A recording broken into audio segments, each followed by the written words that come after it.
ಬೆಂಗಳೂರಿನ ಅತಿ ಉದ್ದನೆಯ ಡಬಲ್ ಡೆಕ್ಕರ್ ರೋಡ್ ಮತ್ತೆ ಮೆಟ್ರೋ ಫೇಸ್ 3 ಬರಲಿದೆ. ಈ ಒಂದು ರೋಡ್ ನಲ್ಲಿ ಮೆಟ್ರೋ ಮತ್ತೆ ಫ್ಲೈಓವರ್ ನ ಡಬಲ್ ಡೆಕ್ಕರ್ ಇರುತ್ತೆ. ಇದು 37.121 ಕಿಲೋಮೀಟರ್ ಡಬಲ್ ಡೆಕ್ಕರ್ ರೋಡ್ ಆಗಿರುತ್ತೆ. ಈ ಒಂದು ರೋಡ್ BMRCL ನ ಫೇಸ್ 3 ಆಗಿದೆ. ಇದರೊಂದು ವೆಚ್ಚ ಕಾಸ್ಟ್ 9,692.33 ಕೋಟಿ ಆಗಿದೆ. ಈ ಒಂದು ರೋಡ್ 2030 ಜನಸೇವೆಗೆ ಸಿಗುತ್ತೆ ಅಂತ ಹೇಳ್ತಾ ಇದ್ದಾರೆ. ಇದು ಲಾಂಗೆಸ್ಟ್ ಡಬಲ್ ಡೆಕ್ಕರ್ ರೋಡ್ ಬೆಂಗಳೂರಿನ ಹಿಸ್ಟ್ರಿಯಲ್ಲೇ. ಈ ಒಂದು ಪ್ರಾಜೆಕ್ಟ್ ನಲ್ಲಿ 2 ಫೇಸ್ ಇದೆ. JP ನಗರ್ 4th ಫೇಸ್ ಇಂದ ಹೆಬ್ಬಾಳ್ಗೆ ಒಂದು ಫೇಸ್ ಆಗಿದೆ. ಇದರ ಲೆಂತ್ 28.486 ಕಿಲೋಮೀಟರ್ ಇದ್ದು ಔಟರ್ ರಿಂಗ್ ರೋಡ್ ವೆಸ್ಟ್ ನ ಜೊತೆಲೇ ಈ ಒಂದು ರೋಡ್ ಹೋಗುತ್ತೆ. ಈ ಫೇಸ್ ಅಲ್ಲಿನ ಡಬಲ್ ಡೆಕ್ಕರ್ ರೋಡ್ ಡೆಲಿಮಾ ಸರ್ಕಲ್ ಅಲ್ಲಿ ಸ್ಟಾರ್ಟ್ ಆಗಿ ಹೆಬ್ಬಾಳಲ್ಲಿ ಎಂಡ್ ಆಗುತ್ತೆ. ಫ್ಲೈಓವರ್ ಟುವರ್ಡ್ಸ್ ಏರ್ಪೋರ್ಟ್ ರೋಡ್ ಕಿಯಾ ಹತ್ರ ಎಂಡ್ ಆಗುತ್ತೆ.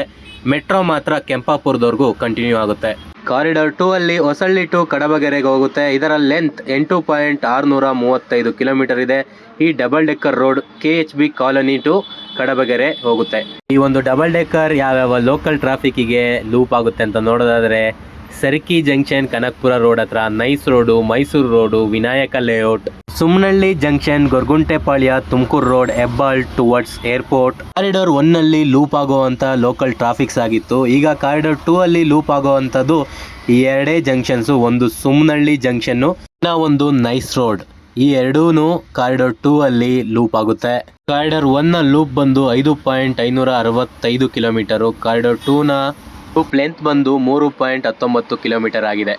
ಈ ರೋಡ್ನ ಟೆಕ್ನಿಕಲ್ ಡೀಟೇಲ್ಸ್ ನೋಡೋದಾದರೆ ಟೋಟಲ್ 4 ಲೈನ್ ಫ್ಲೈಓವರ್ ಇದಾಗಿದೆ. 80 km/h ಸ್ಪೀಡ್ ಲಿಮಿಟ್ ಇರುತ್ತೆ. ಮೆಟ್ರೋ ಲೈನ್ ಲೋವರ್ ಡೆಕ್ಕಲ್ಲಿ ಇರುತ್ತೆ, ಫ್ಲೈಓವರ್ ಅಪ್ಪರ್ ಡೆಕ್ಕಲ್ಲಿ ಇರುತ್ತೆ. ಲೈಕ್ ರಾಯಗಢ ಸಿಲ್ಕ್ ಬೋರ್ಡ್ ಹತ್ರ ಇರೋ ಥರನೇ ಈ ಒಂದು ಡಬಲ್ ಡೆಕ್ಕರ್ ರೋಡ್ ಅಸ್ತಿತ್ವಕ್ಕೆ ಬಂದರೆ ಇರೋಂಥ ಫ್ಲೈಓವರ್ ಮೇಲಾಸಿನೇ ಹೋಗುತ್ತೆ, ಇಲ್ಲಾಂದರೆ ಅದ್ರ ಜೊತೆಲೇ ಹೋಗುತ್ತೆ. ಯಾವೆಲ್ಲ ಫ್ಲೈಓವರ್ಸ್ ಇದೆ ಅಂತ ನೋಡೋದಾದರೆ ಹೊಸಳ್ಳಿ, ಮೈಸೂರು ರೋಡ್, ನಾಗರಬಾವಿ, ಸುಮ್ನಹಳ್ಳಿ. ಒಂದು ರೋಡ್ಗೆ ಬಿಸೈಡ್ ಆಗಿ ಹೋಗುತ್ತೆ, ಇಲ್ಲಾಂದ್ರೆ ಇದ್ರ ಮೇಲಾಸಿ ಹೋಗುತ್ತೆ.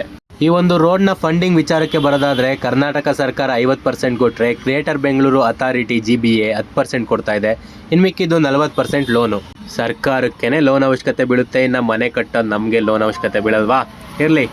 ಟೋಲ್ಸ್ ನೋಡೋದಾದರೆ ಗೌರ್ಮೆಂಟ್ ವಿಲ್ ಕಲೆಕ್ಟ್ ಟೋಲ್ಸ್.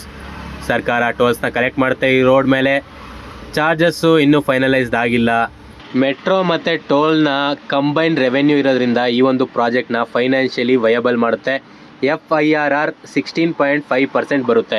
ಈ ಒಂದು ಲೈನಲ್ಲಿ ಹೋಗುವಂಥ ಮೆಟ್ರೋ ಲೈನ್ಗೆ ಟೋಟಲ್ 6 ಇಂಟರ್ಚೇಂಜಬಲ್ ಸ್ಟೇಷನ್ಸ್ ಇರುತ್ತೆ. ಮೊದಲನೇ ಒಂದು ಇಂಟರ್ಚೇಂಜಬಲ್ ಬಂದು JP Nagar 4th face pink ಲೈನಲ್ಲಿ ಬರುತ್ತೆ. ಎರಡನೇದು JP ನಗರ್ ಗ್ರೀನ್ ಲೈನಲ್ಲಿ ಬರುತ್ತೆ.